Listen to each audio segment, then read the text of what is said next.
Les deux parties sud-vietnamiennes se sont à nouveau réunies ce matin à la salle Saint-Cloud. Les entretiens prévus par les accords de Paris ont commencé lundi. Le général Thieu, président de la République du Vietnam, se montre sceptique sur le résultat.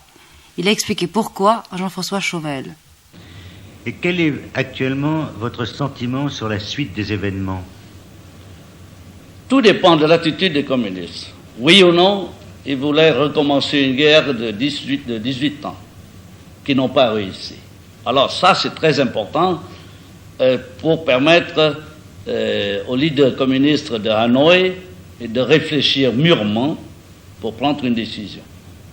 Alors pour moi, si j'étais dans la même situation qu'eux, recommencer une guerre de 18 ans et demander aux 20 millions d'habitants du Nord-Vietnam de continuer de souffrir des ravages de la guerre, du manque de nourriture, du manque de médicaments, des conditions misérables de vie.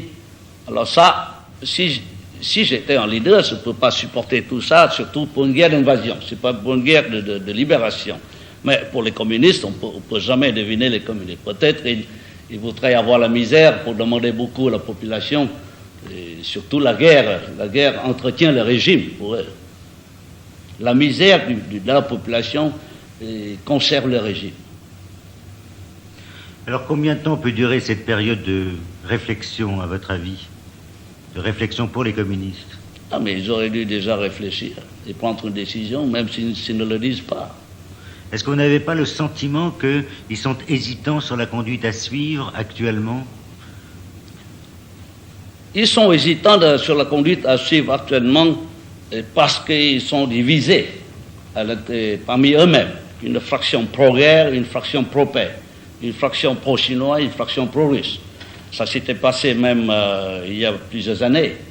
Il y a des gens qui disent que maintenant il ne faut plus continuer la guerre, qu'ils ne pourraient pas gagner. Il y a des autres qui voulaient faire continuer la guerre pour des intérêts personnels, pour une ambition personnelle, comme Wang Izat voudrait devenir un Napoléon contre les Français. Maintenant, il voudrait gagner la guerre contre les Américains. Et ça, c'est une ambition personnelle qui peut-être n'est pas de la politique du parti. Mais de toute façon, il y a des divergences d'opinions et d'idées qui sont dues non seulement par la ligne politique communiste, mais par des ambitions personnelles des individus. Alors, est-ce que vous avez l'impression qu'il y a une différence aussi entre les communistes du Sud et les communistes du Nord? Je crois que dès le début, les communistes du Sud ont été très innocents et se laissent dominer tirés par le bout du nez par les communistes du Nord. Et certainement, les communistes du Nord, ils font leur guerre et ils voulaient bien utiliser les communistes du Sud comme leurs outils. C'est une façade, c'est un camouflage, surtout avec l'appellation du Front de libération du Vietnam, mais c'est le but des communistes du Nord, dont les communistes du Sud ne sont qu'un objet camouflé, un outil camouflé. Parce qu'on a le sentiment... Et surtout, il y a le sentiment que les communistes du Sud, les gens du Sud, surtout dans la maquis, ils ne sont pas aussi libéraux et démocratiques comme ici. Et les gens du Sud, dans le front, certainement, ils ne sont pas très contents de l'attitude arrogante et l'esprit dominateur, l'esprit même de chef, de maître des gens du Nord. Parce qu'on a le sentiment, depuis la signature des accords de Paris, que le cessez-le-feu n'arrive pas à s'appliquer. Pourquoi?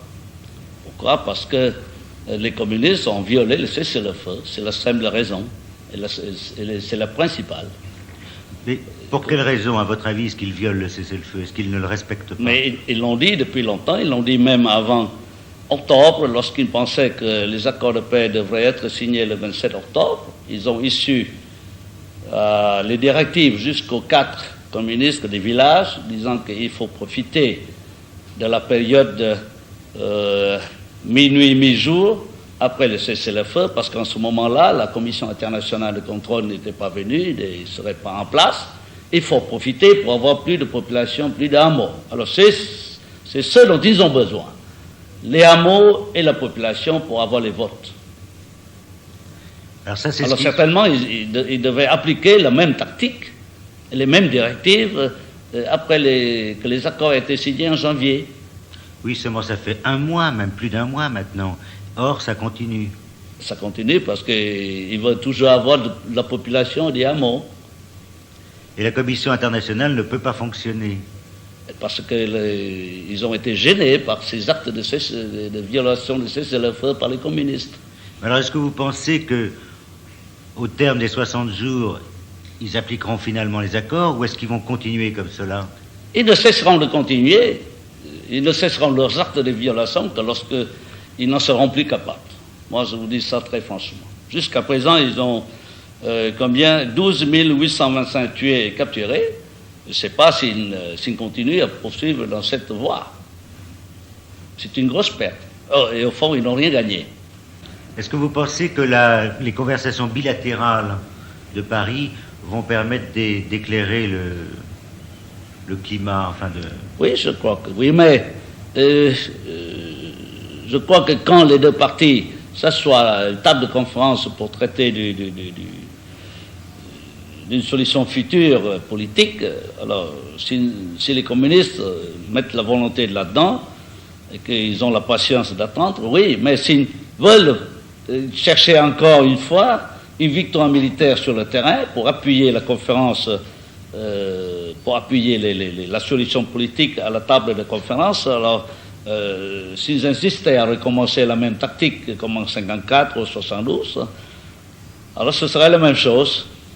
Alors c'est pourquoi je dis que la meilleure garantie de la paix au Vietnam, c'est la bonne volonté, c'est l'honnêteté même des communistes qui voulaient au moins une fois pour toutes, pour la dernière fois, avoir la paix au Vietnam. Et surtout les puissances communistes qui sont la Chine et la Russie, si eux, ils voulaient vraiment que la paix soit rétablie de façon durable au Vietnam, là, ils pourraient le faire, parce que ce sont eux qui fournissaient le matériel de guerre au Nord-Vietnam, et ce sont eux qui poussaient derrière, qui fixaient un objectif pour le Nord-Vietnam. Le Nord-Vietnam n'est ni plus ni moins un outil de l'invasion globale, de l'objectif global des puissances communistes, qui sont la Chine et la Russie. Donc, s'ils ne fournissent plus les moyens, s'ils disent que, bon, nous cessons la guerre, nous cessons l'invasion, alors là, il y a la paix. Les Nord-Vietnamiens n'ont pas les moyens de continuer la guerre. Et quelles sont vos prévisions? Dans 3 mois et dans 6 mois, on se craint que les communistes au sud, dans le sud, aussi bien les troupes nord-vietnamiennes qui restent encore dans le sud, que les forces armées du front, vont faire quelque chose, certainement pour appuyer la conférence ou bien pour saboter les élections. Parce qu'ils ne pensent pas beaucoup qu'ils vont gagner les élections. Alors pour eux, le facteur temps est très important. S'ils pouvaient traîner, et qu'ils pouvaient chercher un prétexte pour traîner tout ça, c'est pour avoir plus de population et plus de votes dans les élections. Alors pour avoir assez le temps d'envoyer leurs cadres dans les campagnes, pour pouvoir s'infiltrer dans nos organisations politiques, et surtout même pour faire venir la population du Nord dans le Sud, pour avoir plus de votes, avec plus d'électeurs.